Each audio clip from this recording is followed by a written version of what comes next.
নিজে চোখে না দেখে কিন্তু আমি কিছুতেই বিশ্বাস করব না। এটা না বিষ্টুকে ফাঁসাবার কোনো মতলব কেউ ধরতে পারছে না। ঠিক বলেছ দিদি ভাই।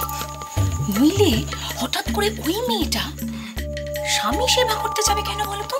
তাহলে যে এতদিন ধরে বিষ্টুকে নানান রকম ভাবে ফাঁদে ফেলেছে, সে আজকে কিনা বিষ্টুর সেবা যত্ন করবে। চলো চলো আস্তে আস্তে আস্তে চলো।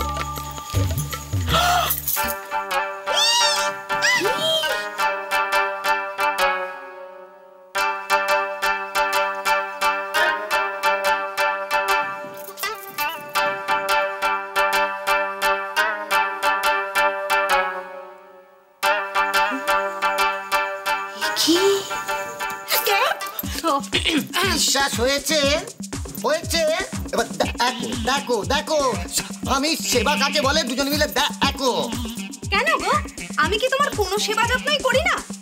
না না, সে তো লোকে আমাকে দেখলেই বুঝতে পারে যে তুমি আমার অত সেবা করো। শোনো, লোকের কথা না বাদ দাও। কেন রোজ সকালে আমি তোমাকে ঘি আলু সেদ্ধ ভাত মেখে গিলিয়ে দিই না? তাই না? ওই জন্যই কদিন ধরে দিদা প্রদীপে দেওয়ার ঘি খুঁজে পাচ্ছিল না। শুনেছ? কোনো বলি মন খুলে সেবা তো করো না, মন খুলে সেবা করো। দেখো দেখো, চলো চলো চলো চলো, ওই দেখো মন খুলে সেবা কাকে বলে দেখো। অলক্ষ্মী কি সুন্দর বিষ্টু সেবা করছে, দেখো। দেখছি। আচ্ছা দাদা, তোমরা এত কথা কেন বলছো বলো তো? এবার যদি ওর ঘুমটা ভেঙে যায় তখন কি আমি সেবা করতে পারবো?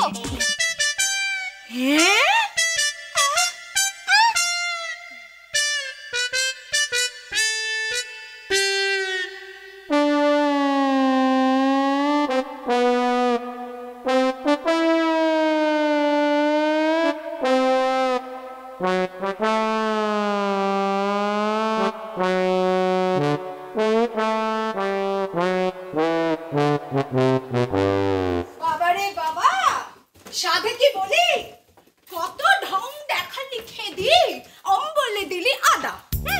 সব ন্যাকামো বুঝলি? এসব না নিজের কানে শুনলি? অলক্ষ্মী নাকি বিষ্টুর ঘুমের জন্য চিন্তা ভাবা যায়?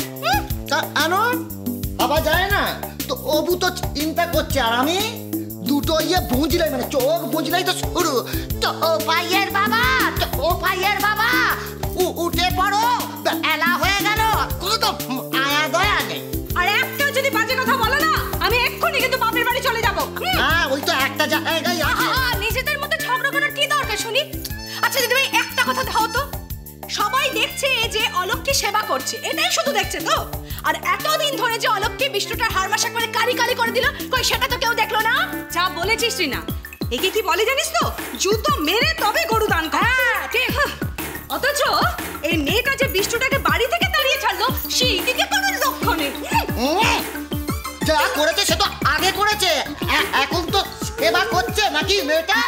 এখন যদি আমি তোমাকে এক্ষুনি বলি যে ওগো আমার একটু টিপে দাও, মানে পা টিপে দাও, তা তুমি পাটা টিপে দেবে? দেব না, বেশ করবো দেব না। সব সময় খালি অলক্ষ্মী অলক্ষ্মী। কেন, আমি কি বানিয়েছি? দেখলে দেখলে, শুধু বলেছি তাতে কিরকম গরম হয়ে গেল, মাথা গরম হয়ে গেল। দেখলে তো, এই পা টিপে দিলে তো সেবা করা হয়ে যেত, তাই না? সবাই তো আর অলক্ষ্মী হয় না। দেখে বাঁচি না লক্ষ্মী।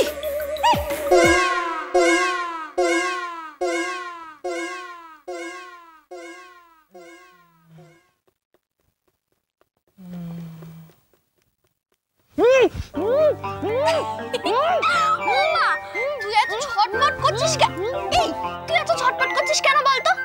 তোকে না ডাক্তার দাদু বলেছে শুয়ে থাকতে, আমাকে জলপট্টি দিতে দে।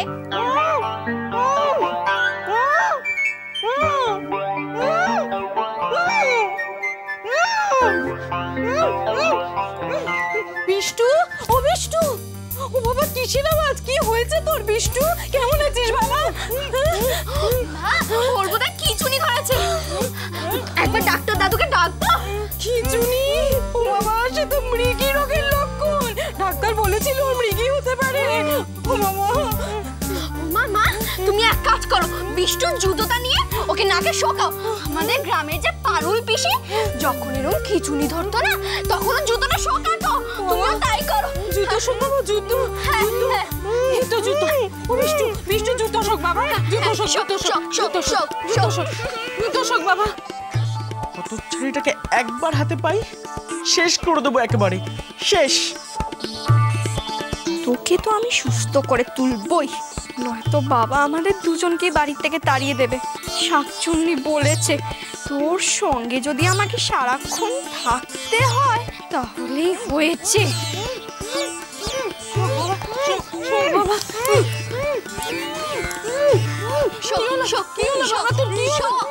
বুঝলি, দুনিয়ায় তোদের মতো দুর্বলের দ্বারা কিচ্ছু হবে না, কিচ্ছু না।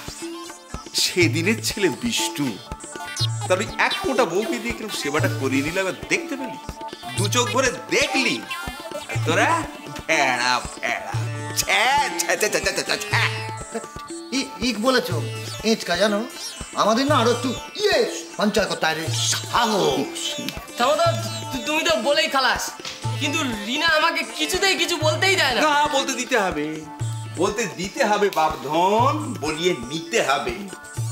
এখন যদি তোদের দুটো বউ তোদের হাতে দুটো করে থলে ধরিয়ে দিয়ে বলে যাও বাজার চলে যাও, কি করবি মাখনা?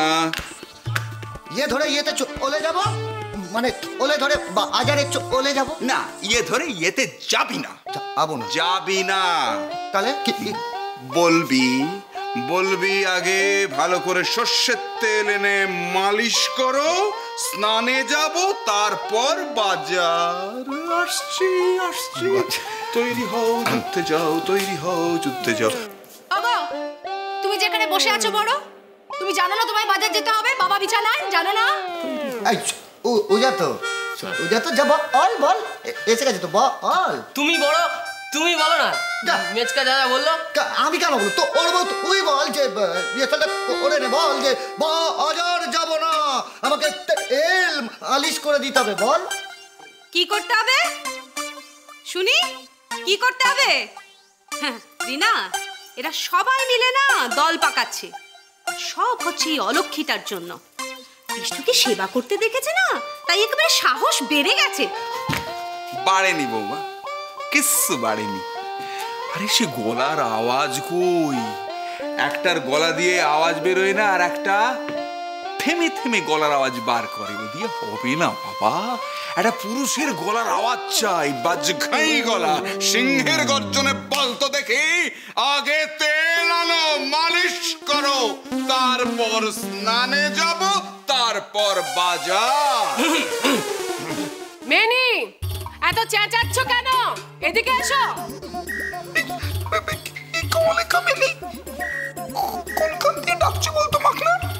এই যে কাকা, তো ওমার গলাটা হঠাৎ কমে গেল কেন?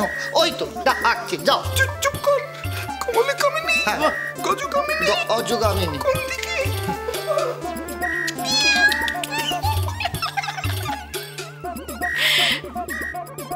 গো, কি বলছিলে গো? তেল মালিশ করে দিতে হবে না গো? বলে বাবা রে, তেল মালিশ করে দিতে হবে। দিদি ভাই, হ্যাঁ গো, হেসেলের লঙ্কার গুঁড়োটা যেন কোথায় আছে? সর্ষের তেল আছে, গরম করতে হবে। নকুর দাদু, ও নকুর দাদু। কেন, তুই সর্ষের তেল দিয়ে কি করবি? মালিশ করব। মানে বিষ্টুর হাত পা যে ঠান্ডা হয়ে আসছে। নকুর দাদু, ও নকুর দাদু। দেখো ছুটকির মা, একবার দেখো, এসব দেখে একটু শেখো। ইস, আমাদের হাঁটুর বয়সী ভাই বিষ্টু, তার পায়ে এখন তেল মালিশ করে দেবে ওর বউ। সেই বউ যাকে কিনা বিষ্টু এখনো মেনেই নেয়নি সে। আর বলো, বলবোই তো, তবু তো আমরা তোমাদের ইয়েতে তুলে রাখি, আটায় তুলে রাখি, আর আমাদের বেলা কি করো? এক কলা লম্বা করে। সংসার সুখের হয় রমণী